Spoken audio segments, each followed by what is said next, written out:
আচ্ছা, এই বৃষ্টির বিকেলে যদি গরম গরম ব্রেড পকোড়া পাওয়া যায় আর সেটা যদি হয় বাড়িতে বানানো, তাহলে তো কোনো কথাই হয় না। তা সবার প্রথমে ব্রেড পকোড়ার মশলা বানানোর জন্য একটা পাত্রে তেল গরম করে নিয়ে তাতে কিছুটা জিরে ফোড়ন দিয়ে তার মধ্যে দুটো মিডিয়াম সাইজের কুচনো পেঁয়াজ দিয়ে পেঁয়াজগুলোকে 2 থেকে 3 মিনিটের জন্য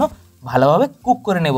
তারপর এতে কাঁচা লঙ্কা, 1 চামচ আদা রসুনের পেস্ট দিয়ে একে আরও 2 থেকে 3 মিনিটের জন্য ভালোভাবে কুক করার পর এতে পরিমাণ মতো লবণ, হলুদ, কাশ্মীরি লঙ্কার গুঁড়ো, 1 চামচ ধনে গুঁড়ো, 1 চামচ জিরে গুঁড়ো ও কিছুটা চাট মশলা দিয়ে সবগুলোকে ভালোভাবে মিক্স করে নেব।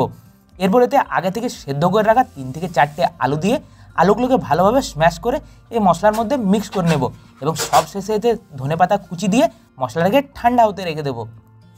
এরপর একটা পাত্রে 1.5 কাপ বেসন নিয়ে তাতে পরিমাণ মতো লবণ, হলুদ, কাশ্মীরি লঙ্কার গুঁড়ো ও কিছুটা গোলমরিচ গুঁড়ো দিয়ে সবগুলোকে ভালোভাবে মিক্স করার পর এতে অল্প অল্প পরিমাণ জল দিয়ে এরকম একটা ব্যাটার বানিয়ে নেব।